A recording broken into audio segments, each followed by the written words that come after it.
아, 아. 자, 그럼 강의를 시작을 할까요? 네. 아니요.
강의를 시작을 하겠습니다. 그래서 여러분, 컴퓨터 일반은 잘 이해가 안 되면 외워라.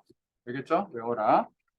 그래서 제가 절반은 컴퓨터 일반은 절반은 스프레드시트 쪽으로 가다가 스프레드시트 쪽의 강의량을 조금 더 늘릴 수도 있어요. 그래서 그렇게 하도록 하겠습니다. 자, 12쪽. 12쪽. 여러분 교과서 12쪽. 저랑 버전이 맞나 모르겠어요. 12쪽. 1회 2001 상식 01 기출문제 맞죠? 여기 맞죠? 네. 어?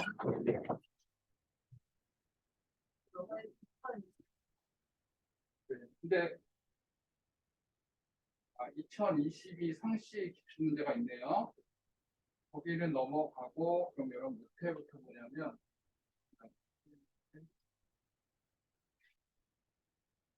그러면 잠깐만. 페이지로 2021년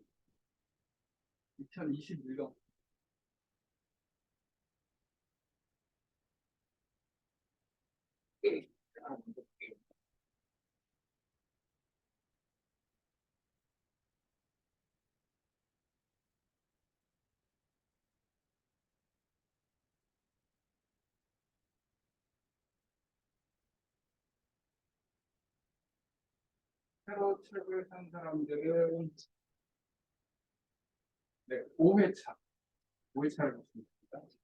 5회차 그럼 여러분 몇 페이지야? 70일부터 70부터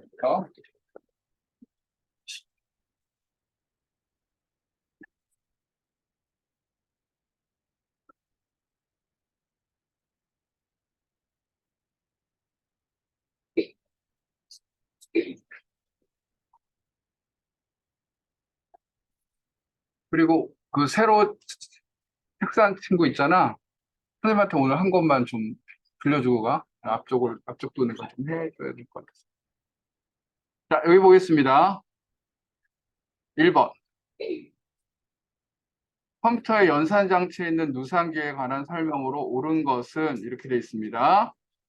선생님이 이 부분을 제가 잠깐 설명을 할게요.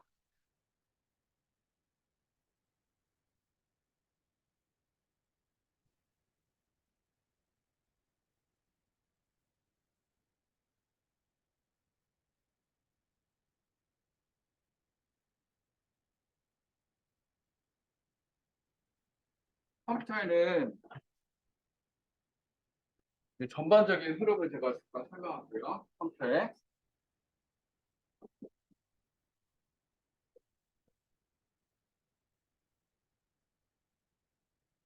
중앙 처리 장치라고 있어요. 이거를 뭐라 그러냐면 CPU라고 해요. 컴퓨터의 두뇌에 해당되는 거예요. CPU, 중앙 처리 장치가 있고 이게 컴퓨터의 핵심이에요. 모든 일을 여기서 해요. 일을. 그리고 출력 장치라는 게 있습니다. 출력 장치.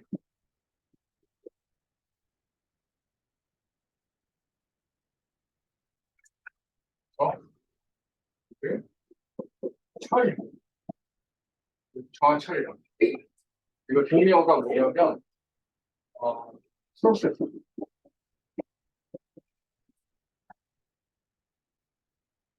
주격 장치는 일을 처리하는데 작업 공간, 작업 공간, 그리고 보조기업. 이것은 뭐냐면 연구 공간 돼 있어요. 그럼 일을 여기서 처리해. 작업은 어디서 하는데 여기서 해. 너 책 안 가져? 어?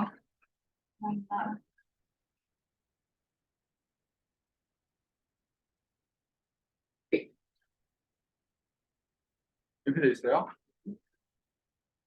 그래서 일을 처리하고 일을 어디서 하느냐면 작업 공간. 그래서 그 다음에 연구 공간. 근데 여러분 인텔 들어봤어요? 인텔? 인텔? 인텔 펜티엄 4 뭐 이런 거. 그게 바로 이 CPU예요. 그러면 요게 주격 장치는 뭐라고 하냐면 D램이라고 해요. D램. 그거는 어디서 제일 잘 만드는지 알아? 삼성. 그다음 이거는 보조기억 장치는 하드디스크 드라이버, SSD. 요즘에는 SSD를 발전했거든요. 이거 연구고. 이것도 이제 삼성에서 나요.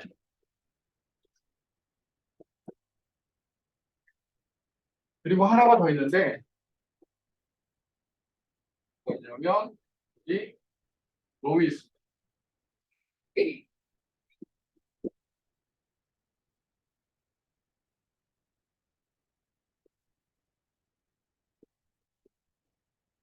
리드 온리 메모리. 이 전형물. 주격 장치는요 읽고 쓸 수가 있는데 읽고 쓸 수가 있고 여기도 읽고 쓸 수가 있어요. 근데 여기는 읽기 전용으로 되어 있어요.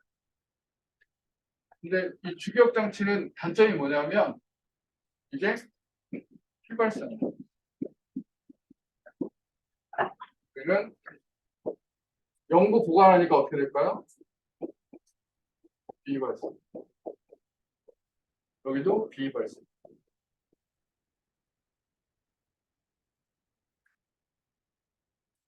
그럼 봐봐. 얘를 뭐로 생각하냐면 얘는 사람으로 생각해. 얘는 책상으로 생각해. 얘는 뭐로 생각하냐면 책꽂이라고 생각해.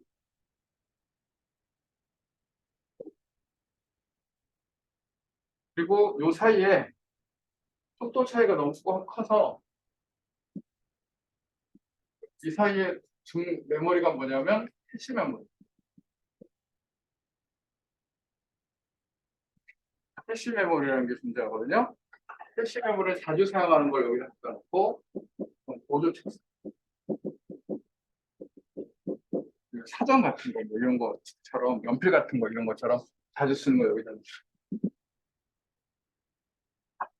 그러면은 여러분 사람이 일을 합니다. 그렇죠? 사람을 생각하면 돼. CPU는 사람. 근데 사람이 일을 하는데 어디서 일을 하느냐면 책상에서 일을 하죠. 작업할 공간이 필요하죠. 이 공간이 넓을수록 작업하는 게 좋겠죠. 제가 막 이렇게 너저분하게 널어놨잖아요. 그렇죠? 이게 다 작업이에요. 그렇죠? 이게 작업이야. 그러면 여기에 뭐 작업들이 막 있겠네. 그렇죠? 그러니까 작업은 어디서 하냐면 여기서 작업해요. 그런데 동생이 와서 컴퓨터를 끄잖아. 그럼 어떻게 되냐면 얘가 날아가요. 이게 휘발성이에요. 그래서 날아가지 못하도록 어떻게 해야 되죠, 여러분? 야, 나 저장해야 돼. 그러죠? 저장이라고 하는 거 보조기 없다. 연구 보관할. 무슨 말인지 알겠죠? 그러니까 여러분 이게 책꽂이. 내가 작업을 다 하다가 여러분 공부 다 했지. 공부 끝나면 어떻게 돼요? 책꽂이 다시 꼽아 놓잖아. 그렇죠? 이렇게 책꽂이는 연구 보관하려고. 이해가 되죠? 다시 내가 이거 작업하는 거는 이거는 휘발성 날아갈 수 있다. 근데 보조기억 장치에 저장하는. 그래서 여러분 하드디스크 있지. 하드디스크에서 저장해놓고 불러온. 그러면 여러분 메모리에서 내가 아래 한글을 실행시키잖아. 그럼 어떤 일이 있냐면 여기 보조기억 장치에 있는 아래 한글이 이렇게 불러와 주니까. 그럼 내가 막 작업하잖아. 그럼 여기서 작업해. 근데 그 상태에서 꺼버리면은 저장이 안 된 상태면 날아갈 수 있잖아. 그럼 저장하는 거는 이렇게 보조기억 장치에 올리는 것을 말해요. 근데 이 중에서 자주 사용하는 것이 얘가 보기에는 얘가 너무 느리거든요. 속도가. 어? 속도가 어느 게 빠르냐면 이게 제일 빨라. 속도가. 그리고 캐시 메모리가 2번으로 빠르고 3번으로 빠르고 그죠?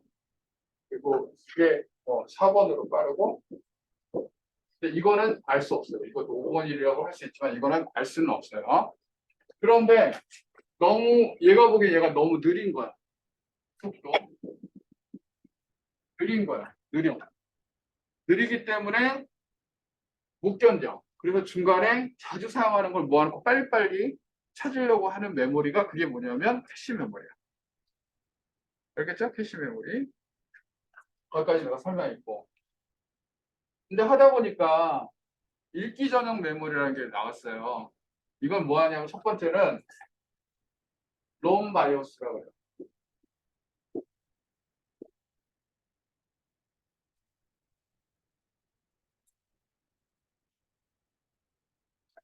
그게 뭐냐면 여러분 컴퓨터 처음 키잖아. 그러면은 누군가가 여러분 여기에 운영체제 하드디스크에 있는 운영체제 윈도우 있잖아요. 윈도우. 윈도우 10 이런 거를 불러다가 여기다 갖다 놓아서 초기에 작업할 수 있는 상태까지 만들어 놓는 거예요. 이걸 뭐라 하냐면 부팅이에요. 부팅을 누가 해주냐면 이 롬에 어떤 순서가 딱 있어. 처음에 컴퓨터 키면은 뭘 가져오고 뭘 가지고 세팅 딱 해가지고 준비 딱 해놔라. 이게 롬바이오. 이것 때문에 롬이 나왔어. 알겠죠? 이건 깨지면 안 되겠죠. 그렇죠? 롬바이오스가 중요한 정보를 갖고 있는 겁니다. 컴퓨터에. 그래서 얘는 무슨 역할을 하냐면 비서 역할을 해요. 처음에 내가 작업을 하려고 책상 앞에 딱 있을 때 책상에 정돈이 딱 돼가지고 작업할 수 있게 좋은 공간으로 딱 만들어주는 거. 윈도우는 불러오겠죠. 그렇죠? 윈도우는 불러오게. 이런 걸 롬바이오스. 이렇게 쓰이다가 얘가 장점이 있어. 얘는 날아가지가 않잖아. 날아가지가 않고 근데 쓰는 것도 마음대로 안 됐거든요. 읽기 전용이었어. 근데 이 메모리가 이게 사이즈가 작고 가벼워.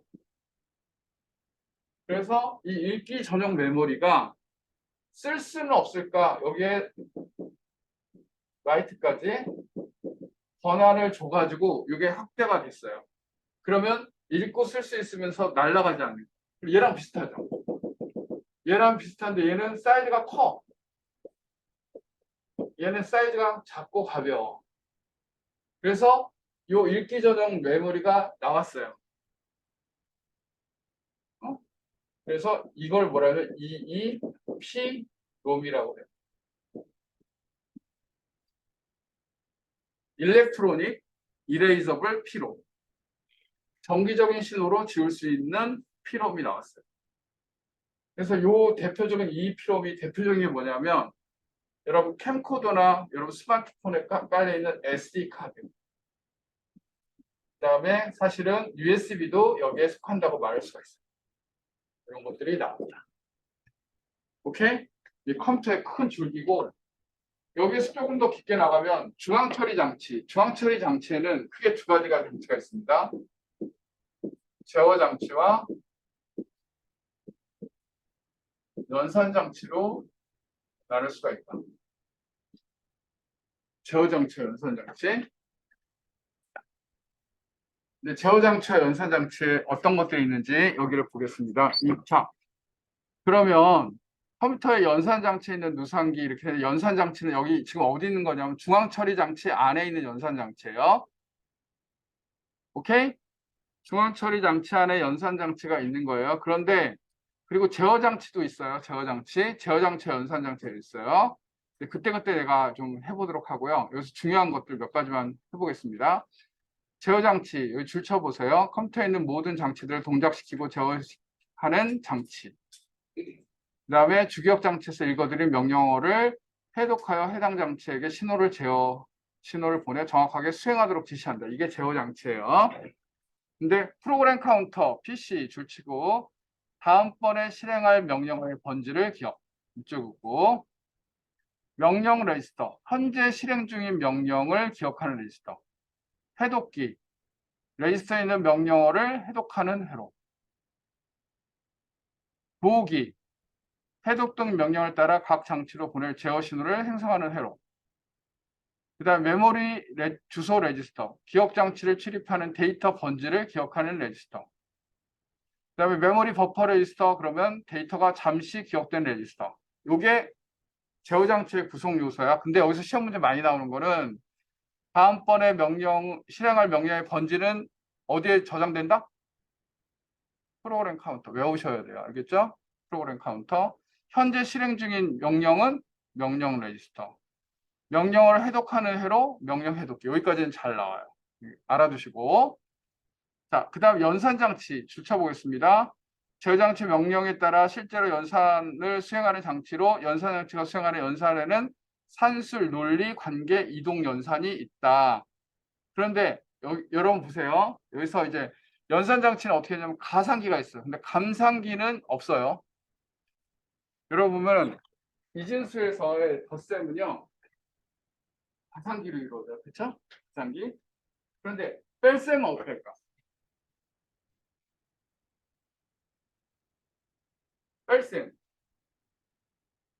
뺄셈도 가상기로 해요. 어떻게 하냐면 여러분 5 더하기 2는 가상기로 하면 되죠. 그렇죠? 근데 5 빼기 2는 어떻게 하느냐면 5 더하기 마이너스 2를 해요.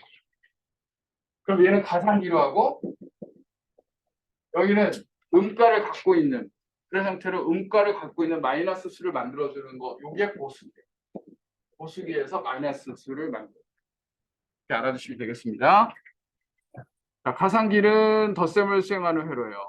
보수기는 뭐냐면 뺄셈을 수행하기 위해 입력된 값을 보수로 변환한다. 마이너스 값으로 변환하는 게 보수로 변환하는 거예요. 자, 누상기. 연산된 결과를 일시적으로 저장하는 데이터 누상기. 이거 알아두셔야 돼요. 결과를 일시적으로 저장하는 거 누상기. 데이터 레지스터. 연산에 사용할 데이터를 기억하는 레지스터. 데이터 레지스터. 그 다음에 상태 값 기억하는 거 상태 레지스터. 인덱스 레지스터, 주소의 변경을 위해 사용된 레지스터. 근데 이 중에서 시험 문제 많이 나오는 거는 보수기와 누상기입니다. 누상기, 연산 결과를 일시적으로 저장하는 레지스터. 자, 거기까지 아시고 이걸 여러분 오늘 이따가 다 외우셔야 돼요. 이거 자주 나오는 문제예요. 자, 다음 중 컴퓨터 연산 장치에 있는 누상기에 관한 설명으로 옳은 것은 정답은 뭘까요? 네? 1번이에요. 1번. 아시겠죠? 그리고 내가 물어볼게요. 다음번에 실행할 명령의 번지를 기억하는 레지스터는 프로그램 카운터. 명령을 해독하는 장치는 명령 해독기. 명령어를 기억하는 장치는 명령 레지스터. 명령 레지스터. 오케이? 그렇게까지 아셔야 됩니다. 자, 2번. 다음 중 인터넷 주소 체계인 IP 버전 4에 대한 설명으로 옳은 것은 자, 이거 내가 다시 한번 설명할게요. 이거 중요하니까. 이제 나옵니까? 자, 처음에 CPU 중앙 처리 장치 프로세서. 모든 일을 처리한다. 근데 이 일을 처리하는데 일을 처리하는 작업 공간이 뭐예요? 주기억 장치 D램. 근데 얘는 단점이 뭐다? 휘발성이다. 그래서 영구히 보존하려고 뭘 만들었다? 보조기억 장치. 보조기억 장치 비휘발성이고 HDD, SDD가 있다. 오케이? 그리고 여러분 이 사이에 캐시 메모리를 뒀다. 알겠죠? 캐시 메모리. 그리고 중간에 뭐가 나오면 읽기 전용 메모리가 롬이라는 게 나왔어요. 근데 롬이 처음에는 부팅할 때 쓰이는 롬바이오스가 있었는데 나중에 발전해가지고 뭐냐면 EEPROM이라는 게 나왔다. 요즘에 여러분 EEPROM 많이 써요. 그쵸? SD 카드 여러분 핸드폰에 조그만 그 메모리 칩 있죠? 넣었다 뺐다 하는 거. 그게 이제 SD 카드예요. 그런 것들은 읽고 쓸 수 있으면서도 작아 사이즈가. 그래서 요거는 EEPROM이라고 한다. 롬은 원래 쓸 수 없는데 얘는 쓸 수 있는 그런 롬이다. 이렇게 알아두시면 되겠습니다. 처음에 할 때는 설명할 게 많기 때문에 속도가 느립니다. 그러면은 이 문제하고 뒤쪽에 뭐 연계되는 문제들이 굉장히 많은데,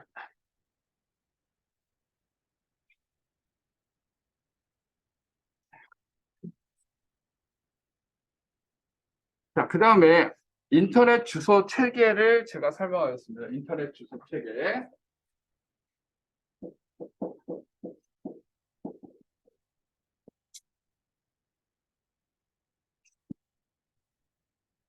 인터넷 주소 체계가 있는데 이게 IP 주소라는 게 있어요. IP 주소. 그다음에 도메인 네임이라는 게 있어요.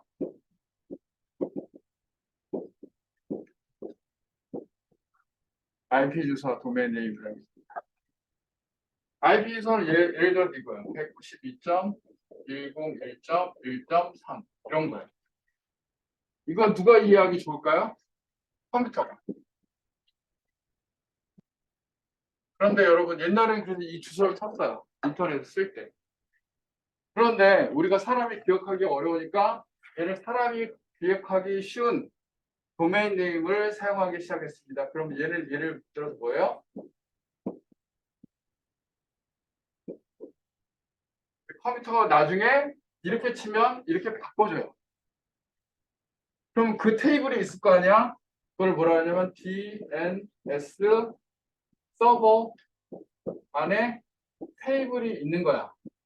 테이블이 192점 요게 www.naver.com이라는 것을 찾아서 들어가는 거예요. 근데 IP 주소가 처음에는요, 초기에는 IP 버전 4가 나왔어요. IP 버전 4는 뭐냐면 얘가 8비트 점, 8비트 점, 8비트 점, 8비트. 여러분 지금 이거는 실제로는 숫진수처럼 보이는데 내부적으로 이진수 8비트를 표현돼요. 자, 정리해 봅니다. 자, IP 버전 4는 8비트 점으로 구분됩니다. 그리고 얘는 클래스라는 게 존재해요. 클래스라는 게 존재해요. 근데 이거 하다 보니까 주소가 너무 부족해. 왜 부족하냐면 모든 사물에 인터넷 주소가 필요하게 됐어요. 그래서 이걸 IoT라고 그러거든요.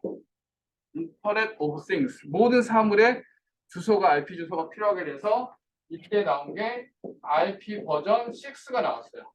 그럼 이거보다 용량이 크겠죠? 얘를 어떻게 하냐면 16비트 콜론, 16비트 콜론, 16비트 콜론. 그래서 총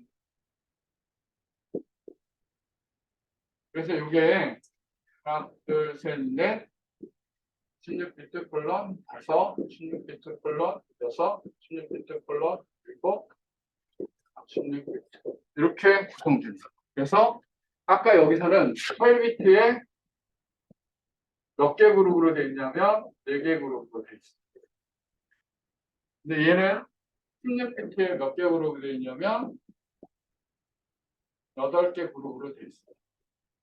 그리고 얘는 가스로 구분하지만 얘는 뭐로 구분해요? 콜론으로 구분해요. 그리고 얘는 만약에 0이면 생략할 수 있어요. 0이면 생략할 수 있어요. 값이 생략할 수 있다. 그 다음 얘는 클래스가 존재하지 않습니다. 클래스가 존재하지 않습니다. 그거를 알고 그걸 푼 거야. IP 버전 6. 자, 첫 번째. 주소는 8비트씩 16개 부분으로 이루어져 있습니까? 몇 비트씩 몇 개 부분으로 있어요? 16비트씩 8개 부분으로 있어요. 이건 128비트는 맞아요. 그것 때문에 틀린 거야. 주소를 네트워크 길이에 따라서 A 클래스에서 E 클래스까지 총 5개로 구분한다. 이것은 IP 버전 6에 대한 문제가 아니라 IP 버전 IP 버전 4와는 호환성이 낮으나 IP 버전 4에 비해서 품질의 보장은 용이하다라고 되어 있는데 이것도 틀린 얘기입니다. 자, 호환성이 높아요. IP 버전 4하고 호환성이 높아요. 그렇죠? 네, 이런 부분이 있습니다. 호환성도 좋고 호환성이 높다. 그다음에 IP 버전 4에서 나왔기 때문에 호환성은 좋죠. 그래서 이게 나타나와. 그다음에 주소의 한 부분이 0으로만 연속되는 경우 연속된 0은 그냥 생략이 가능하다. 그러니까 원래 이게 16비트가 0000에 이렇게 돼 있잖아요. 이게 그냥 생략이 돼버립니다. 생략이 돼버립니다. 그래서 얘는 맞는. 오케이? 여기까지 알아두셔야. 이게 근데 반복되는 문제. 이거 굉장히 많이 나옵니다. 여러분 여기 A라고 나온 거 있죠? A가 A하고 B만 여러분 정리해도 A, B가 많이 출제되는 문제예요. 처음에는 이게 한 문제 한 문제 설명하는데 시간이 많이 걸립니다. 그렇죠?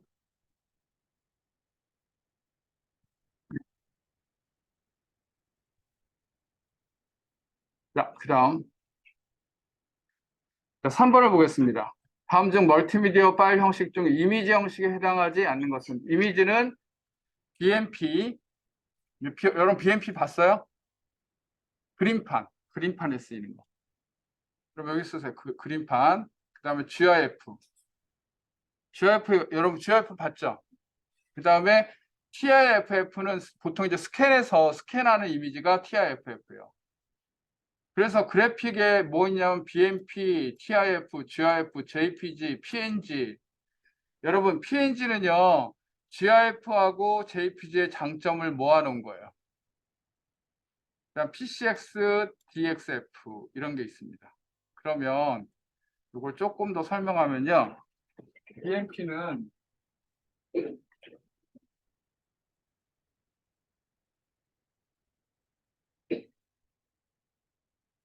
BMP는요. 화질이 좋아. 근데 사이즈가 커요. 그러니까 단점이 있어요. 처음에 나왔는데 화질은 좋아. 화질은 뭐 그리고 TIF는 뭐 하는 거 스캔입니다. GIF는요 화질이 그렇게 썩 좋지는 않아요. 근데 투명입니다. 그러니까 애니메이션 이런 파일을 만들 수 있어요. JPG는요 화질이 좋아요. 근데 투명한 이미지를 만들 수가 없어요. 근데 PNG는요 GIF하고 JPG의 장점 화질과 투명한 이미지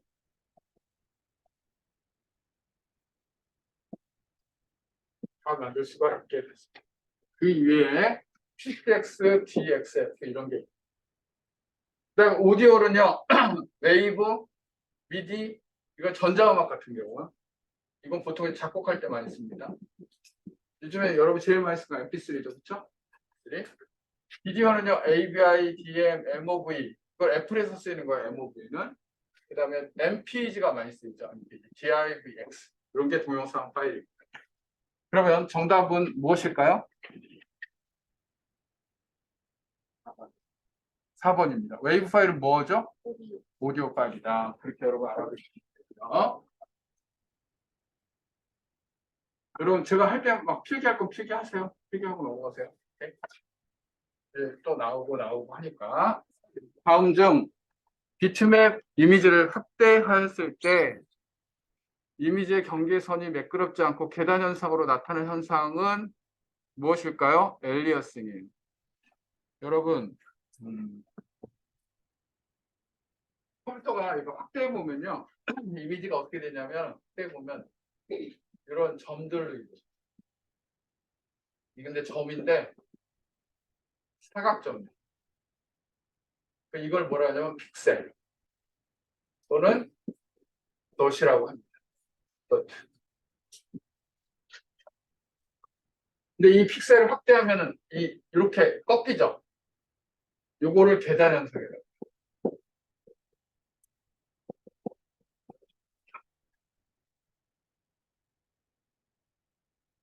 이것을 엘리어스이라고. 이 계단 현상. 그러면 이 계단 현상을 약간 이게 꺾인 거를 부드럽게 처리하는 게 있어요. 부드럽게. 이것을 뭐냐면 안티 엘리어스입니다. 안티 엘리어스. 외우셔야 되는 거예요. 이거는 그냥 묻고 따지지 말고 외우셔야 돼요.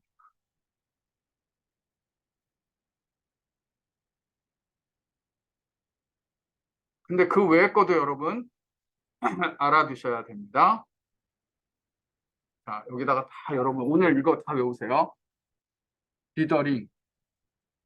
제한된 색상을 조합하여 복잡한 색이나 새로운 색을 만드는 작업을 디더링이라고 합니다. 렌더링.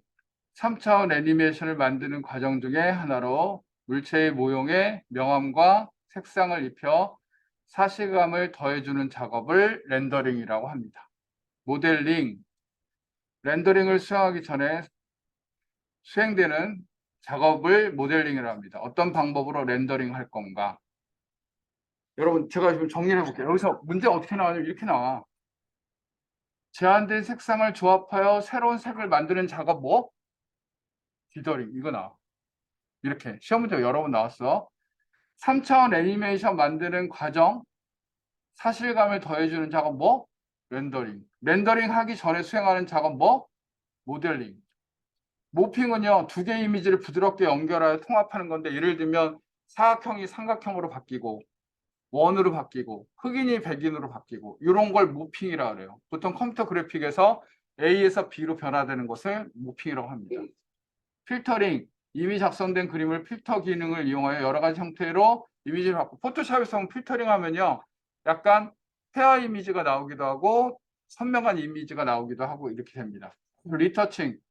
기존의 이미지를 다른 형태로 새롭게 변형, 수정하는 작업을 리터칭이라고 합니다. 인터레이싱. 이것도 많이 나오는데 그림 파일을 표시하는 데 있어서 이미지를 대략적인 모습을 보여준 다음에 점차 자세한 모습으로 보여주는 방법을 인터레이싱이라고 합니다. 그 다음에 솔러리제이션이 뭐냐면 필름을 일시적으로 빛에 노출시켜 반전된 것으로 표현한 것이 솔러리제이션입니다. 그 다음 안티엘리어싱이 제일 많이 나와요. 안티엘리어싱은 선생님이 설명했던 내용입니다. 5번 윈도우 10 메모장. 정답은 몇 번일까요? 여러분 찍어봐요.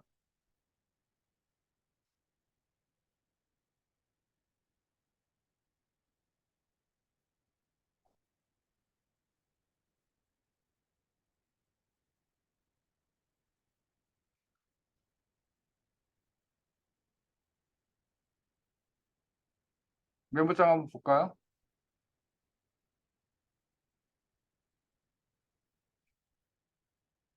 여러분 여기 찾기도 있죠? 보세요.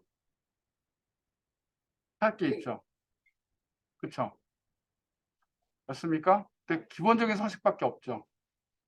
글꼴도 있어요. 글꼴 바꾸는 것도. 근데 이건 통합적인 글꼴이죠. 일부 영역에 대한 글꼴도 없어요. 그림이 있어요, 없어요?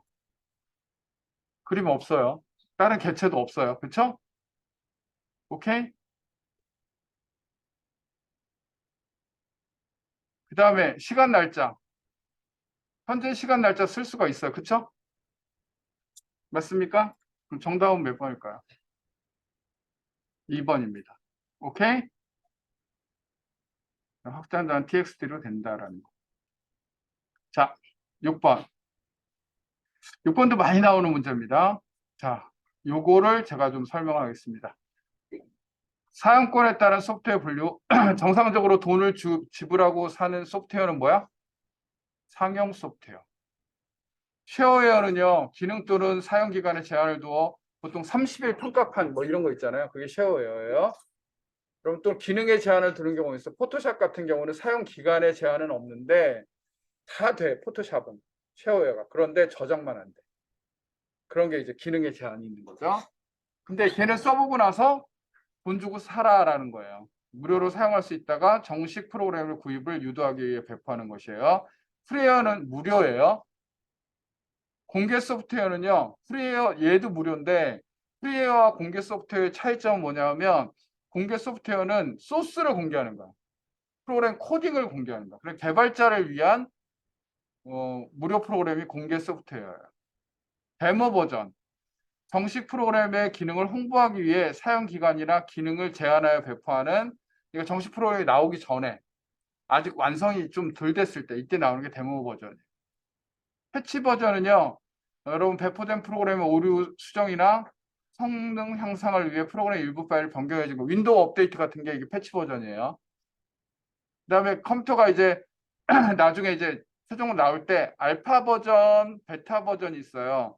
알파 버전은요, 여기 줄 치세요. 베타 버전을 베타 테스트 하기 전에 제작회사 내에서 테스트할 목적으로 하는 거에 알파 버전입니다. 아시겠죠? 다음 베타 버전.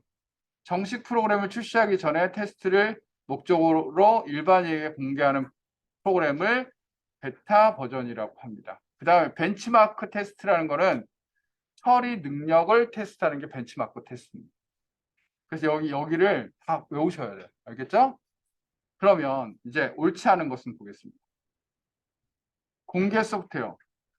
이것도 안 나왔는데 여러분 여기에 하나가 더 있습니다. 번들 있어요. 번들. 뭐라고? 번들.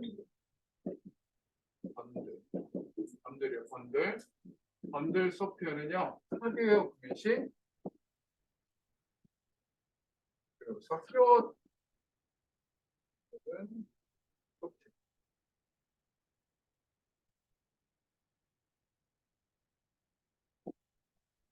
구성으로 띄워주는 소프트웨어를 번들이라고 합니다. 그러면 이제 문제를 봅니다. 자,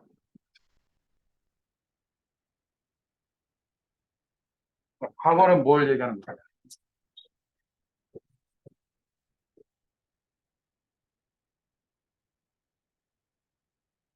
1번 뭐 얘기하는 거예요? 지금 금방 얘기했잖아. 특정한 하드웨어나 소프트웨어를 구매했을 때 무료로 주는 프로그램. 번들 소프트웨어. 자, 2번. 그러니까 이게 옳지 않은 거야, 1번이. 1번이 틀린 거야. 공개 소프트웨어는 뭐야? 소스 코드까지 공개하는 거야, 개발자를 위해서. 쉐어웨어, 정상적인 프로그램을 구매하도록 유도하기 위해서 사용기간과 기능을 제어하여 배포하는 프로그램 쉐어웨어 맞습니다. 데모 버전, 정식 프로그램 홍보하기 위해 사용기간과 기능 제한을 줘서 배포하는 프로그램 맞습니다. 패치 버전, 이미 제작하여 배포된 프로그램의 오류 수정이나 성능 향상을 위해 프로그램 일부 파일을 변경해주는 프로그램 맞습니다. 정답은 1번입니다. 1번은 번들 소프트웨어를 얘기하는 겁니다. 번들 프로그램. 7번.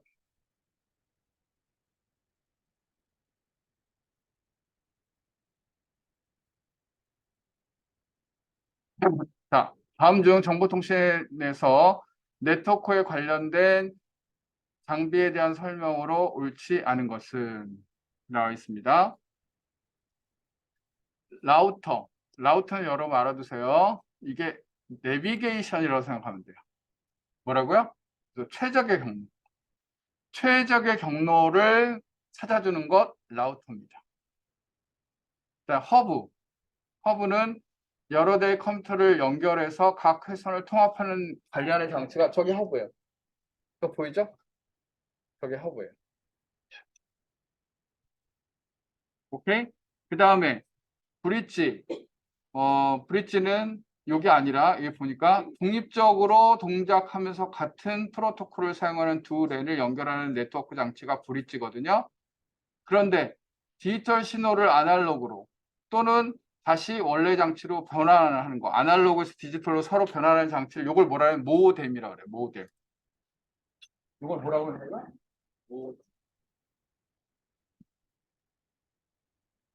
디지털 신호를 아날로그로. 그다음에 한 네트워크에서 다른 네트워크로 들어가는 입구 역할을 하는 장치로 근거리 통신망 같은 하나의 네트워크를 다른 네트워크로 연결하는 거. 이건 뭐냐면 입구 역할을 한다. 이렇게 있다. 이걸 약간 그림 형태로 제가 그려보면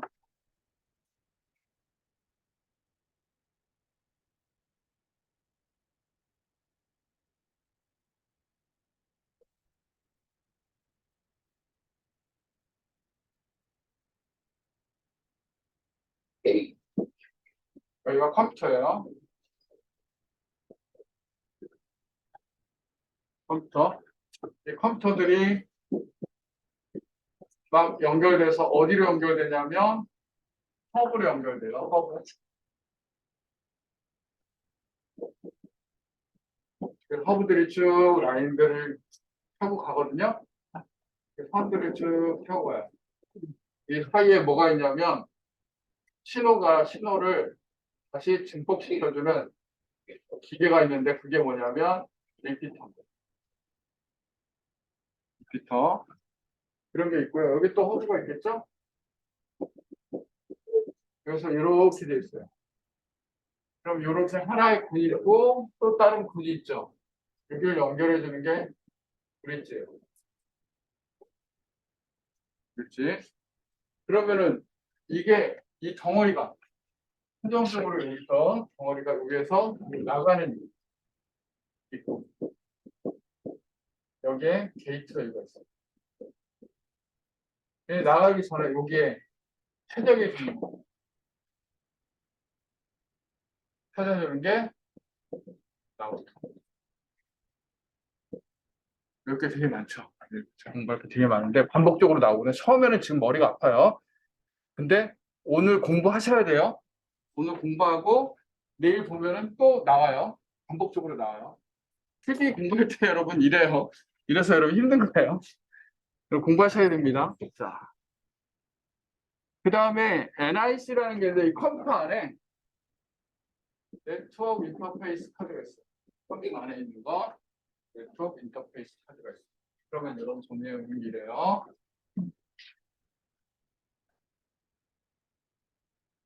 이런 거.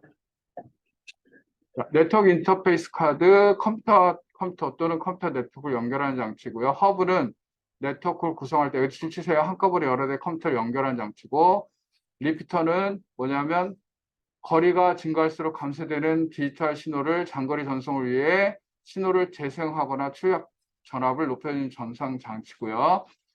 독립적으로 동작하면서 같은 프로토콜을 여기 줄치세요. 같은 프로토콜을 사용하는 두 랜을 연결하는 장치입니다. 라우터는 제일 중요한 게 뭐라 그랬죠? 최적의 경로. 게이트웨이는 뭐라 그랬어요? 출입구. 잘 알아두시면 뒤에 문제가 또 나와요. 그 다음 이거는 암기사항입니다. 추상화, 캡슐화, 상속성, 다형성 이 얘기 나오면 추상화, 캡슐화, 상속성, 다형성 그러면 얘는 객체 지향 프로그램입니다. 객체 지향 프로그램. 객체 지향 프로그램. 그 다음 구조적 프로그램은 어떻게 알아두시면 밑줄 그으세요.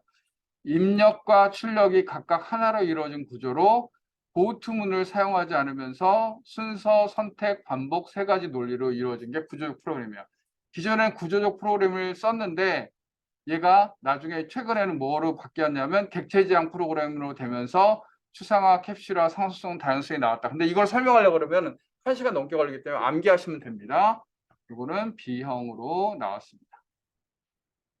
자, 9번. 다음 중 한글 윈도우 10에서 바로가기 아이콘. 여러분 바로가기 아이콘이 뭔지 아세요? 바로가기 아이콘이 뭐예요?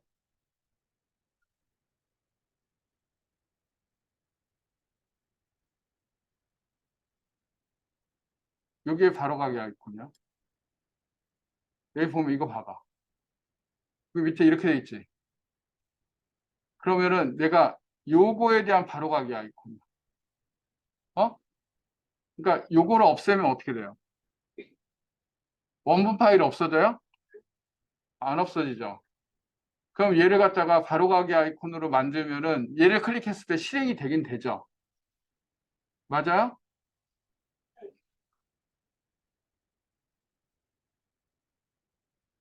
Alt키 누르고 당기면 가기 아이콘이 생기거든요. 그런데 이걸 원본을 해석하지는 않아요. 근데 얘가 확장자가 뭐냐면 LNK 파일이에요. 링크 파일. 여기 LNK 파일이에요. 원본을 해석은 하지는 않아요. 그렇죠? 바로가기 아이콘을 지운다 해서 원본이 없어지진 않아요. 근데 원본을 지우면은 바로가기 키도 의미가 없어져요. 그렇게 알아두시면 되겠습니다. 그러면 한번 보겠습니다. 바로가기 아이콘에 대한 거. 정답은 몇 번일 거예요? 3번입니다. 아시겠죠? 원본을 삭제하면 바로가기 아이콘을 실행할 수가 없어요. 바로가기 아이콘은 약간 아바타 같은 거예요. 알겠죠? 자, 10번. 오늘은 여기 10번까지만 하고 실습으로 넘어가야 될 것 같아요. 자료 구성 단위를 말하는 겁니다. 자료 구성 단위는 선생님이 지금 잠깐 설명하겠습니다. 한번 설명하고 여러분 넘어갈 거예요. 그러면.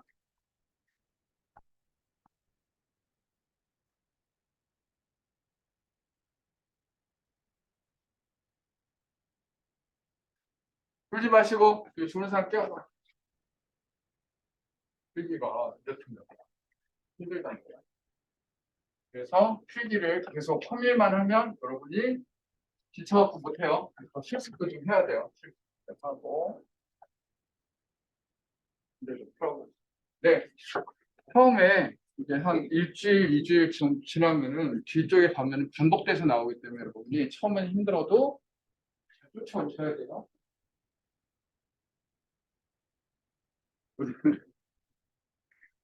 쫓아오셔야 돼요.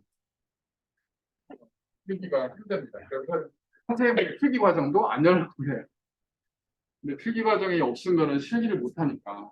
필기가 힘들거든요. 필기 과정을 이걸 외워야 돼요. 근데 그럼 남아서 공부하셔야 돼요. 근데 지금 공부하기가 딱 좋은 거야. 여러분 컴퓨터의 단위 중에서 제일 작은 단위가 비트입니다. 비트. 비트보다 큰 걸 뭐라 해요? 리브를. 리블. 리블. 리블은 수학이에요. 리블보다 큰 걸 뭐라 하냐면 바이트라고 해요. 그 8비트. 이거 큰 것을 워드라고 합니다. 컴퓨터에서 처리다. 그리고 요것보다 큰 걸 뭐라 하냐면 필드라고 해요. 필드보다 큰 것을 레코드라고 합니다. 레코드보다 큰 것을 파일이라고 합니다. 파일보다 큰 것을 데이터베이스라고 합니다.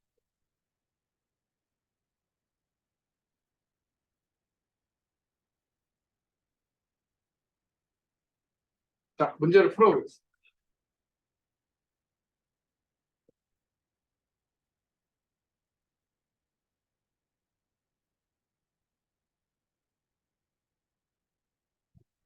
정답은 몇 번일까요?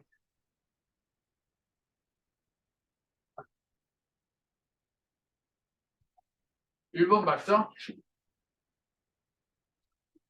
4번이죠. 4번 왜 틀렸죠? 네? 5비트가 아니죠. 1비트가 모여서. 바이트. 바이트는 8비트가 모여서 1바이트. 그죠? 8비트가 모여서 1바이트. 그럼 나머지 것도 여러분 보셔야 됩니다. 비트, 니블, 바이트, 워드.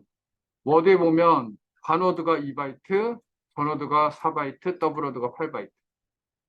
필드, 레코드, 블록, 파일, 데이터베이스. 그래서 여러분 첫날에 적어도 10문제에 대한 거 다 외우셔야 됩니다. 암기하시고, 오케이? 그래야지 그 다음 걸 넘어갈 수가 있어요. 잠깐 한 10분 정도 쉬었다가 엑셀 쪽, 스프레드시트 쪽으로 넘어가도록 하겠습니다. 잠깐 쉬었다 오세요. 화장실도 갔다 오시고. 어떻게 하면 합격할 수 있느냐? 선생님은 8회분을 정확하게 하면 합격하고요. 6회분이라도 정확히 합격하면 합격할 확률이 한 60% 정도 돼요. 정확하게 하면은. 8회분 하면 정확하게 하면 합격해요. 네.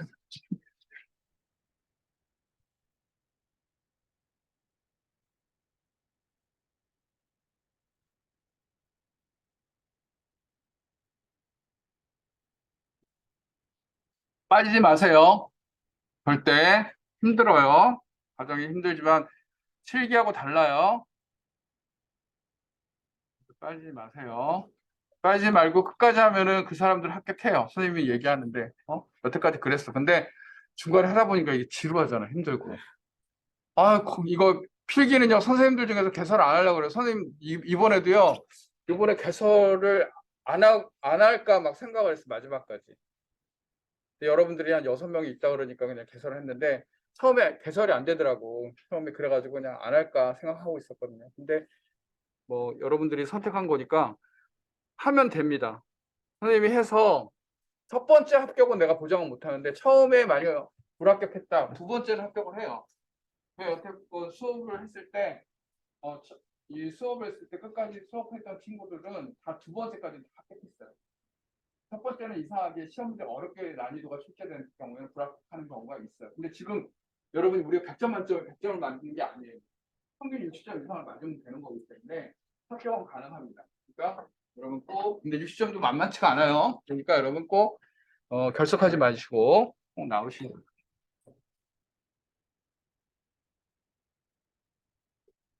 그다음에 여러분 필기를 접수를 하세요. 접수를 먼저 해야 돼요. 지금 여러분 핸드폰에 가서 접수부터 시작하는 거예요. 무작정. 그래가지고 접수를 해서 이번에 안 되면 그 여러분 책 가지고 있잖아. 그 책 가지고 공부하면 돼. 공부하면 합격하기 때문에 꼭 접수를 하세요.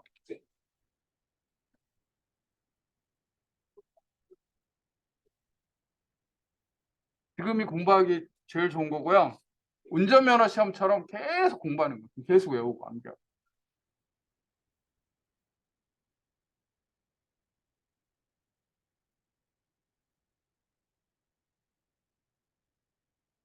찍는 것도 잘 찍으면 돼.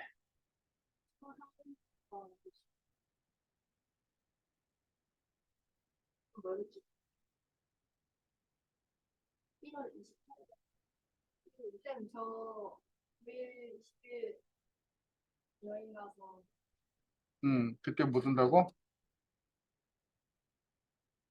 유수빈,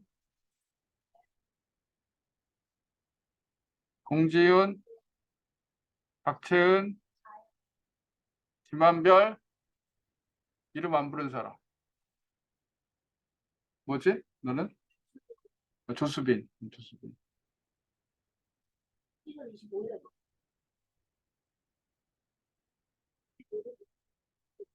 중학교 갔다는 그렇게 있으니까 토요일 것도 있고 1월달 아니면 1월달 안 해도 1월달 아니면 좀 쉬기 싫어.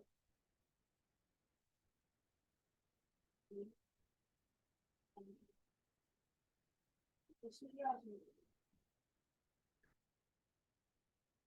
이거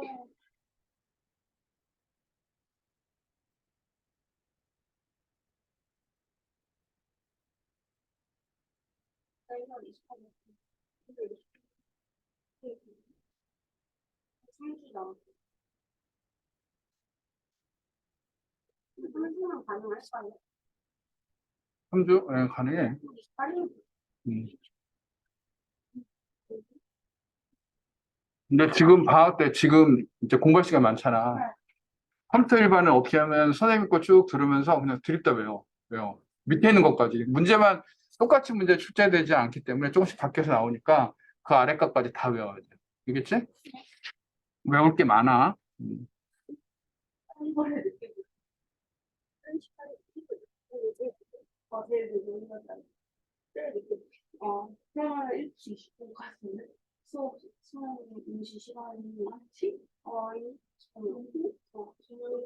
어디대? 서울 상품 남대문 서울 상품 이렇게 4시 20분 어때? 목소리를 있는 것 같은데 4시 20분 이거 헷갈려 있어.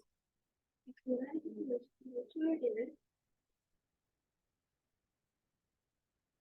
토요일에 일기나 가는 수업?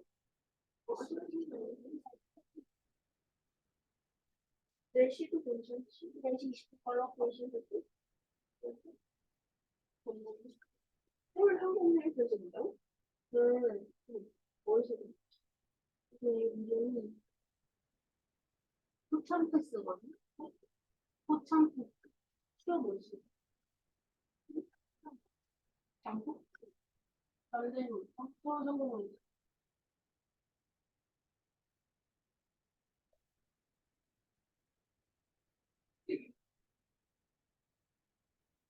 선생님이지? 나는 응?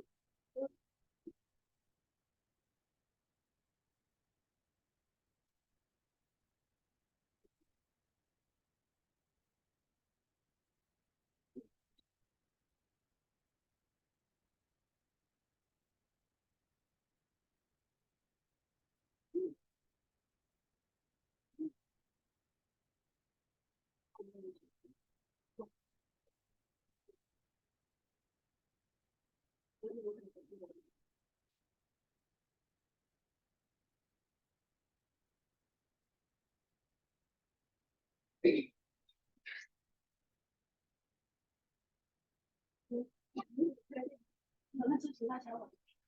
잘못했어. 나도 재밌는데.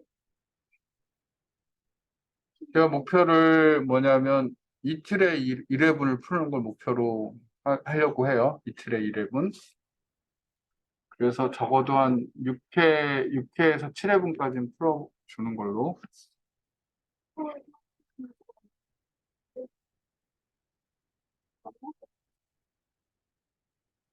지금, 지금.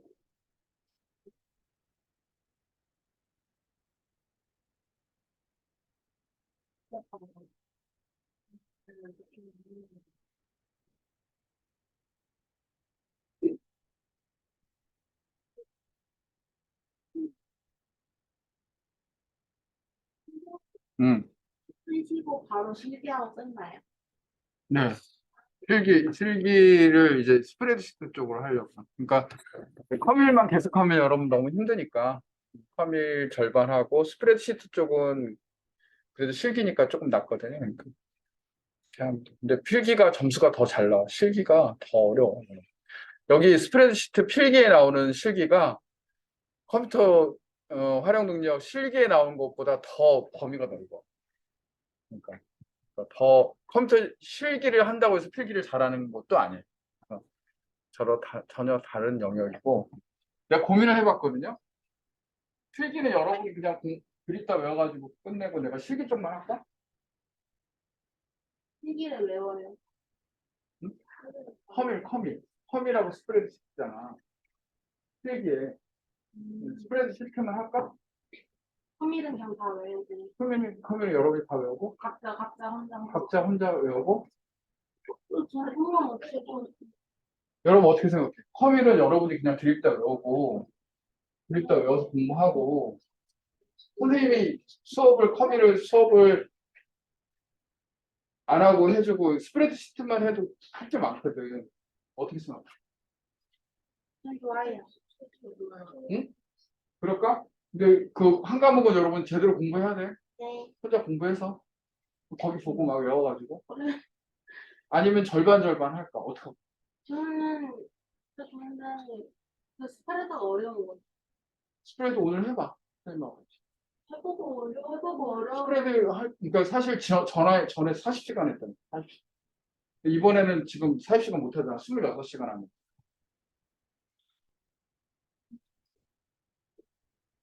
근데 커뮤를 결국 배우는 거야.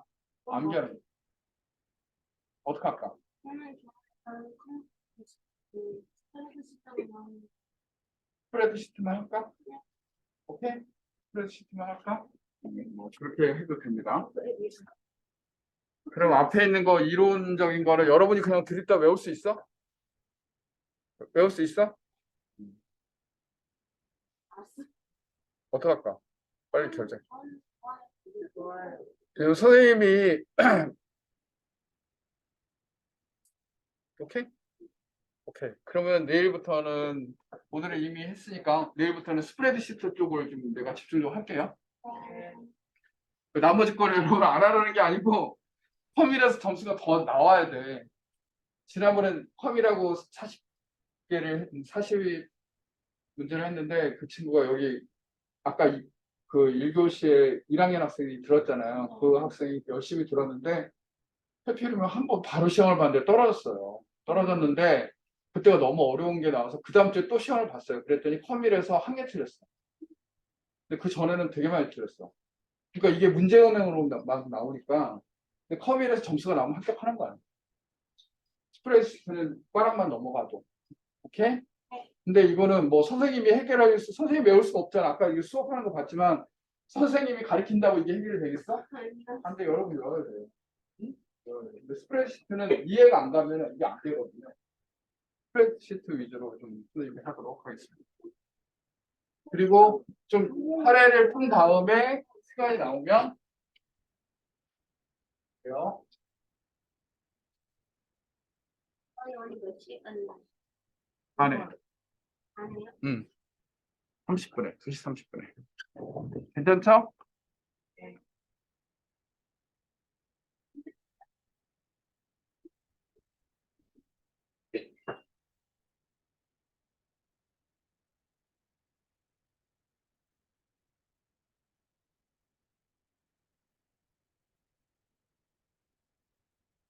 자, 이제 시작하겠습니다. 리로스쿨에 잠깐 들어보세요. 리로스쿨 게시판 학습자료실 거기 보면 289번 오기 방과학교 컴활 필기 연습 파일 있죠? 보여요? 159번 259번인가? 아, 289번. 안 써요. 289번. 거기에 오늘은 2번 돼 있는 거. 컴활 필기 2일, 상식 01. 상식 01 찾았니? 요거를 자, 다운로드 받아서 열기 해보겠습니다. 289번의 두 번째 거. 상식 01.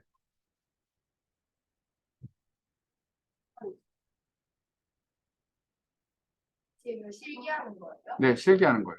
스프레드시트. 아니, 실기가 아니라 필기의 스프레드시트. 필기의 과목이 두 개야. 예. 컴 1하고 스프레드시트 일반. 컴 1은 드립다 외우는 건데, 스프레드시트 일반은 이게 실기형 필기야. 알았지? 엑셀. 어? 289번. 289번에 두 번째 거, 이거. 상시, 컴활 필기 상시 01. 오케이? 어? 안무가 있는 무슨, 그거는 다른 거 여러분들 그런 거. 실기 쪽 들어간 거야. 필기. 실기가 289번 들어가니까. 일회용 실기 쪽 들어간 거야, 아무나. 아니요.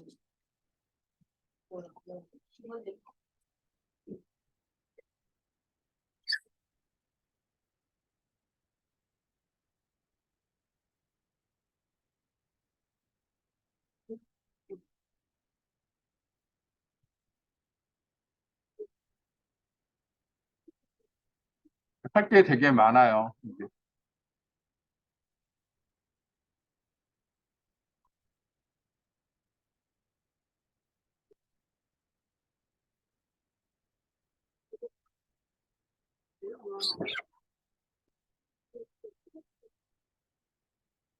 자, 시작할게요. 자, 부분합에 대한 설명을 좀 하도록 하겠습니다. 여러분 실기 쪽 아직 다 안 했기 때문에. 근데 여러분 2학년 때, 3학년 때 부분합 했었죠? 부분합 해왔죠? 그쵸? 부분합 해왔으니까 기억을 더듬으면 되겠습니다. 여러분 시트 중에서 24번 시트를 선택하고요. 24번 시트를 선택하고 마우스 오른쪽 버튼 누르고 복사, 이동 복사. 이동 복사 하고 복사본 만들기 확인. 잠깐만요. 24번 시트. 24번 시트 선택하고 마우스 오른쪽 버튼 누르고 이동 복사 누르고 복사본 만들기 확인. 그럼 24 가로 열고 2번이 나오죠? 네. 나와요, 안 나와요? 걔를 21번으로 바꿉니다. 21번. 오케이? 21번 나오고 여기에서 전체를 이렇게 이거 선택하고 삭제하고요. 여기 이렇게 선택하고 마우스 오른쪽 버튼 누르고 삭제 누릅니다. 얘 가지고 부분합을 설명하려고 그래요. 오케이? 됐어요? 음. 부분합은 여러분 봐봐. 얘를 딱 어떻게 하려고 그러냐면 지점별로 지점별로 대고량의 합계를 구하려고 그래요. 지점별로 어? 그런데 지점별로 하려고 그랬더니 문제가 생겼어. 자, 부분합을 하려고 그러면 먼저 뭘 해야 되냐면 꼭 기억하세요. 부정. 아빠의 정이 되게 무섭잖아요. 부정. 어? 부정이라고 그러는 거는 뭐냐? 부분합을 하려고 그러면 정렬부터 해야 된다. 부분합은 정렬부터. 그 부정, 이런 부정 기억하세요. 부정. 그러면은 이 상태에서 강남점 이렇게 떨어졌으면 부분합이 된다, 안 된다? 송파점 이렇게 됐으면 부분합이 된다, 안 된다? 안 돼요. 그럼 정렬부터 해야 돼요. 그럼 이렇게 블록으로 잡아. 오케이? 블록으로 잡고 데이터에서 정렬. 오케이? 정렬하고 뭘 정렬해야 돼요? 지점별로. 정렬부터 해줘야 돼요. 이렇게 하거나 아니면은 이렇게 잡은 다음에 그냥 이 지점을 잡은 다음에 데이터에 가서 기억에서 히읗으로. 알겠지? 기억에서 히읗으로 이렇게 해줘야 돼. 그러니까 정렬을 하면은 강남점끼리 모아져 있고 동대문점, 송파점 이렇게 모여 있지? 이렇게 해야지 부분합이 된다. 안 그러면 부분합이 안 된다. 정렬했어? 정렬부터 하세요. 이렇게 돼야지 부분합이 된다. 부분합을 한번 해보겠습니다. 오케이? 자, 먼저 부분합 어디냐면 데이터에 가서 부분합 찾아왔죠? 그리고 이 그룹할 항목이 뭐냐면 그룹할 항목이 아까 정렬한 거예요. 그래서 이걸 어떻게 외우면 되냐면 부정, 그정. 이게 무슨 뜻이야? 부분합은 정렬부터. 그리고 그룹하는 그 정렬한 항목. 그런 뜻이야. 부정, 그정. 그렇게 외워두세요. 부분합했고 데이터 가서 부분합. 자, 그룹할 항목은 뭐야? 아까 지점으로 정렬했으니까 지점으로 하는 거야. 알겠지? 자, 첫 번째 여러분 이렇게 입고 출고의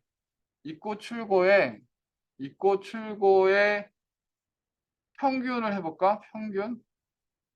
그러면 입고하고 출고의 평균을 하겠죠? 처음 할 때는 새로운 값으로 대치를 해요. 여러분 2학년 때 배웠던 거 기억나죠? 새로운 값을 하고 만약 기존의 걸 지우려고 하면 모두 제거를 누르는 거고요. 그렇죠? 그럼 데이터 아래의 요약 표시는 아래쪽에 요약이 나오는 거야. 근데 데이터 아래 요약 표시를 체크를 풀면은요 어떻게 되냐면 위쪽에 요약이 나와요. 그럼 확인을 누르면 아래쪽에 평균 요약이 나오죠. 강남점의 평균이 나오죠. 강남점의 입고의 평균이 62.5, 출고의 평균은 27.5, 동대문고의 평균은 30, 20, 송파점의 평균은 40, 25, 전체 평균은 48.8, 25 이렇게 나와요. 그렇죠? 오케이? 이렇게 부분합이 이렇게 정렬해 놓고 만들어 놓는 거야. 이해했죠? 그런데 여기서 한 번 더 들어갑니다. 부분합에 데이터 들어가서 부분합에 들어가요. 부분합에 들어가. 이번에는 평균이 아니라 재고의 합계를 해보겠습니다. 자, 합계. 재고의 합계. 그런데 이때 중요한 건 새로운 값으로 대치를 반드시 풀어야 돼요. 오케이? 안 그러면 앞에 거가 없어져요. 그쵸? 그리고 확인을 누르면 밑에 쪽에 이제 여러분 보면 나오죠? 근데 마지막에 한 게 위에 올라가요. 마지막에 한 게 위에 올라가요. 그러면 재고의 합계가 70. 그 다음에 재고 동대문점 20. 송파점은 30. 아, 그러면 강남점에 재고가 제일 많구나. 거기 걸 빼갖고 어떻게 하면 되겠구나. 이렇게 되는 거죠. 오케이? 그렇게 보시면 되겠습니다. 그 다음에, 이렇게 보고요.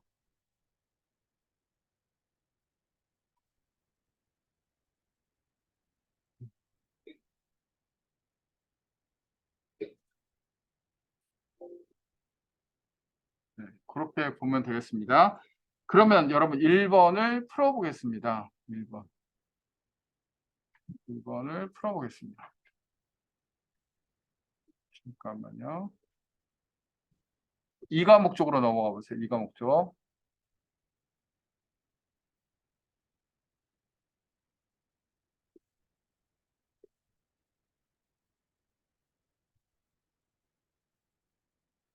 이거예요, 이거. 자,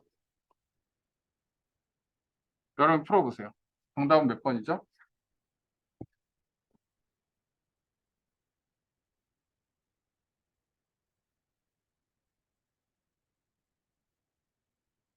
옳지 않은 거. 4번입니다. 이해했죠? 그러니까 여기 스프레드시트는 그냥 암기해서 하는 게 아니기 때문에 여러분이 수업을 좀 하긴 해야 되는 상황인 거였죠. 컴퓨터 일반은 무조건 아니에요. 선생님이 그래서 이제 사실은 이거 스프레드시트 일반 쪽을 좀 해야 되겠다 그런 생각이 듭니다. 근데 컴퓨터 일반을 안 해오면 여러분 떨어져요 거기서도. 그 다음에 22번 매크로를 실행하는 거. 매크로에 대한 거를 배워야 되겠네. 여러분 2학년 때 매크로 배웠나? 매크로 배웠죠. 매크로를 한번 선생님하고 같이 한번 만들어 보도록 하겠습니다. 자, 22번 시트라고 돼 있는데 거기 보면은 요게 있거든요. 처음부터 다시 만들어 볼게요. 이거 선택하고 마우스 오른쪽 버튼 누르고 잘라내기. 아니요, 그렇게 하지 말고 그냥 하겠습니다. 그리고 여러분 개발 도구가 여러분 있나요? 여러분 개발 도구 있죠? 만약 이 개발 도구가 없으면 어떻게 만드는지 아세요? 그렇죠. 파일에서 옵션에 빠른 리본 사용자 도구 여기 가서 개발 도구를 체크를 해줘야 되겠죠? 여러분 이거 알죠? 그럼 개발 도구가 나오고 2학년들은 금방 했을 거 아니야, 그치? 따끈따끈할 거 아니야, 그치? 그럼 여러분 이해가 될 거야. 그러면은 내가 지금 뭐 하려고 그러냐면 평균을 구하고 그다음에 여기 색깔을 입히고 이런 걸 한번 해보려고 그래요. 그러면 어떻게 하느냐면 처음에 이제 여기 이미 만들어져 있는 게 있거든. 이걸 좀 지워보고 하겠습니다. 여기에 개발 도구에 가서 매크로 실습하면요 몇 개 못하고 그냥 금방 시간이 지나가 버려. 시간이 금방금방 지나가고 덜 지루하긴 해. 근데 할 것도 많아. 실습 천천히 할 수는 있어요. 근데 단 제가 지금 오늘 여기 하고 있으니까 거기에 해당되는 커미를 여러분이 해주셔야 돼. 오케이? 응? 개발 도구. 개발 도구 매크로. 하였지? 개발 도구 매크로. 그래서 여기 이미 만들어 놓은 게 있으니까 삭제를 하겠습니다. 삭제. 삭제했어요. 오케이?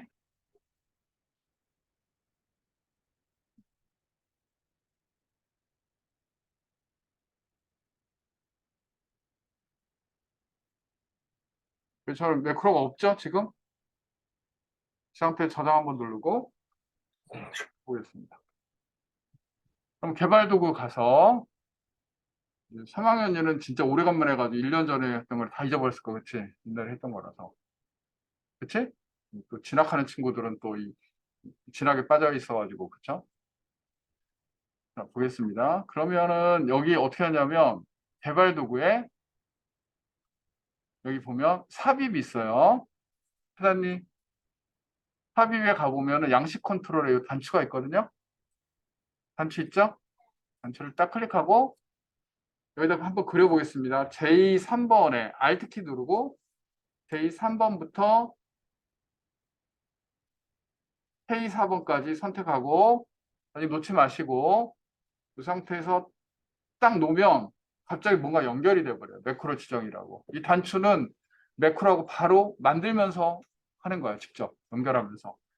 그래서 여기다가 여러분 뭐라고 쓰냐면 평균 계산 이렇게 해볼까요? 평균 계산. 그리고 여기서 매크로 위치는 현재 통합 문서로 바꿔주세요. 매크로 위치는 현재 통합 문서. 됐습니까? 그리고 여기서 이제 기록을 해보겠습니다. 여기서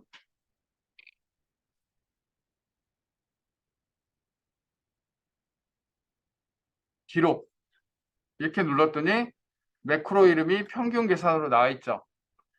그 다음에 바로가기 키가 있어요. 바로가기 키. 바로가기 키는 이 매크로를 호출할 수 있는 단축키야. 근데 중요한 게 엑셀에 기본 키가 있을 수 있잖아요. 엑셀.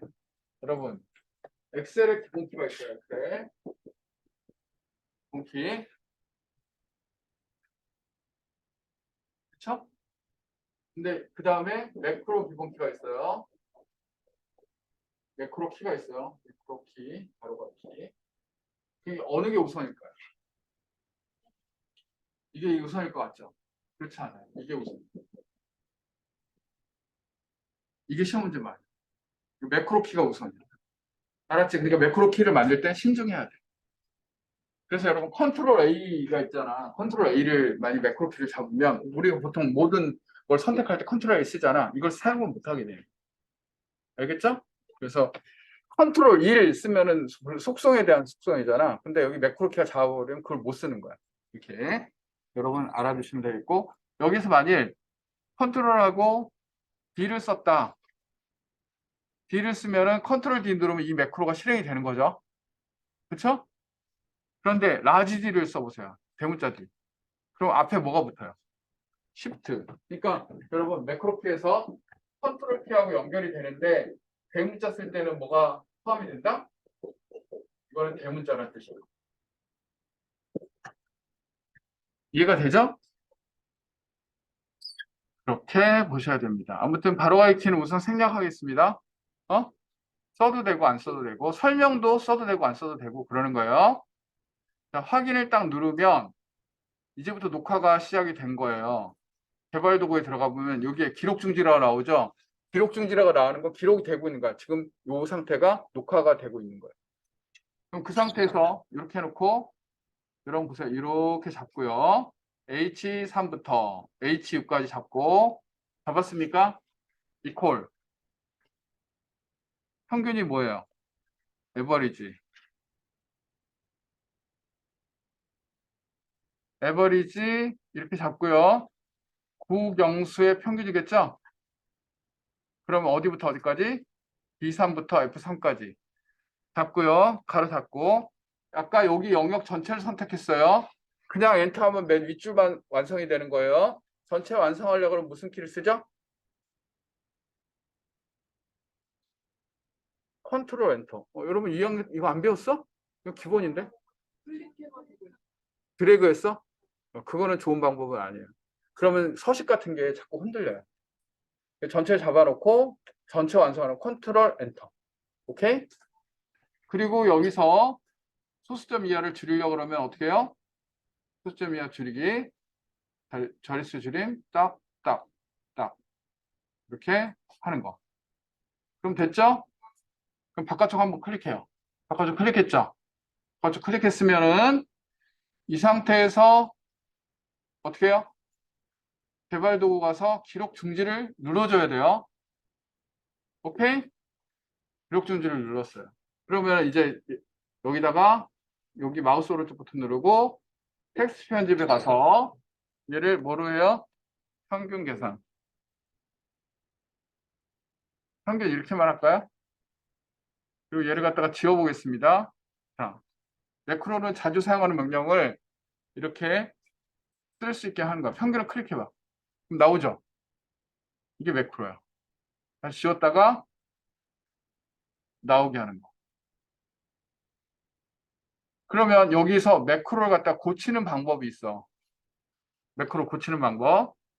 그러면 여기서 여러분 매크로 들어가 보세요. 매크로 들어가 보면 실행 그러면 전체가 실행되는 거죠? 그러면 한 단계씩 코드 실행을 클릭하면요. 요런 창이 떠요. 비주얼 베이직 코드 창이 떠요. 여러분 코드 창이 뜨는 거 봤나?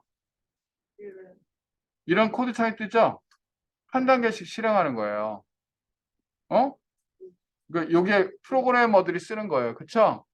이렇게 이게 비주얼 베이직 코드거든요. 이거 닫아보시고 디버거를 중단하겠습니다.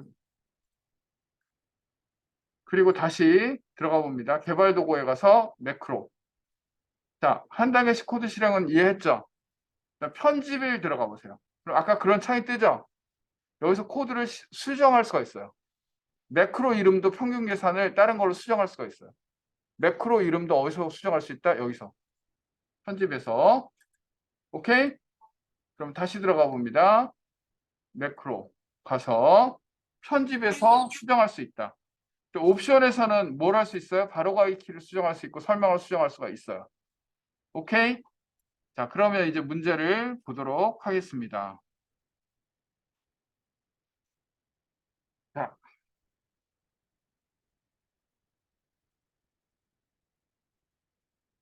자, 그 다음에 매크로는요, 요 단추나 또는 도형으로 만들 수 있어요. 그렇죠? 근데 이 빈 셀에다가 매크로를 연결할 수는 없어요. 네? 아시겠죠? 그러면 문제를 한번 보겠습니다. 개발 도구, 코드 그룹에 매크로를 클릭한 후에 매크로를 선택하여 실행할 수가 있습니다. 아까 그렇게 했죠? 그렇게 실행할 수 있고 셀의 바로가기 메뉴에서 매크로 여러분 셀의 바로가기 메뉴에서 셀의 바로가기 메뉴라는 거 여기 마우스 오른쪽 버튼 눌러가지고 여기서 매크로를 실행할 수 있는 방법은 없습니다. 오케이? 정답은 몇 번이에요? 2번. 매크로를 기록할 때 지정한 바로가기 키를 눌러서 실행할 수도 있습니다.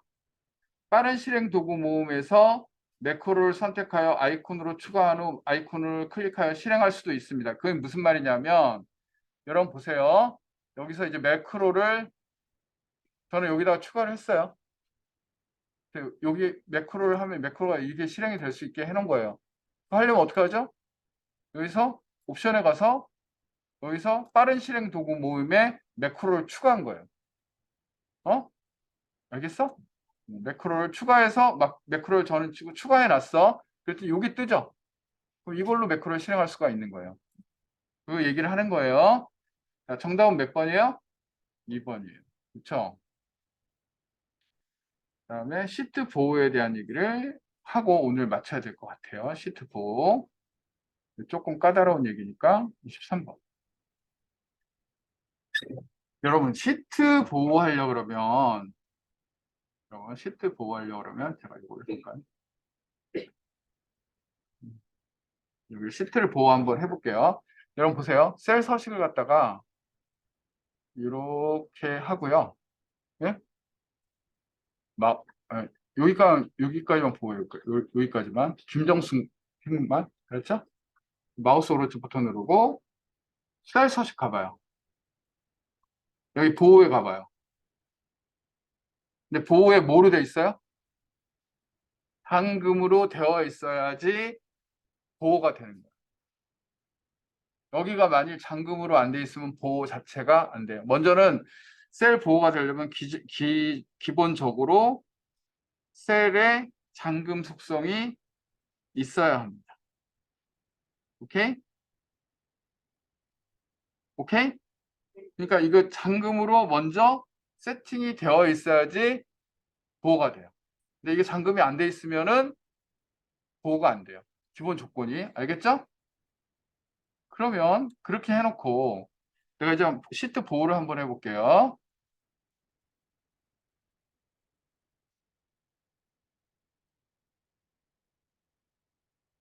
자, 여기 시트 보호가 있죠. 그렇죠? 시트 보호. 그렇죠? 시트 보호를 딱 누르고 시트 보호가 누르고 여기서 시트 보호를 갖다가 여기 잠긴 셀 선택이라고 돼 있죠? 그다음 잠기지 않은 셀도 선택할 수 있게 돼 있죠? 근데 아무튼 여기다가 내가 한번 해보겠습니다. 1, 2, 3, 4, 5 이렇게 하고 1, 2, 3, 4, 5를 여러분 동일한 이름으로 하세요. 알겠죠? 1, 2, 3, 4, 5. 그리고 나서 확인을 딱 눌렀습니다. 다시 한번 누릅니다. 1, 2, 3, 4, 5. 이렇게 했어요. 그랬더니 지우려고 그랬더니 지워져요, 안 지워져요?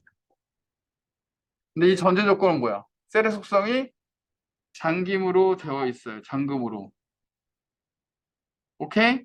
잠금으로 되어 있어야지 보호가 된다라는 얘기입니다. 오케이? 그래서 이 부분을 여러분 아셔야 됩니다. 그러면 여러분 한번 보겠습니다. 이거까지만 시간이 없어서. 자, 23번. 정답은 뭘까요? 네? 2번이에요. 잠금 해제가 되면은 보호가 돼요? 안 돼요?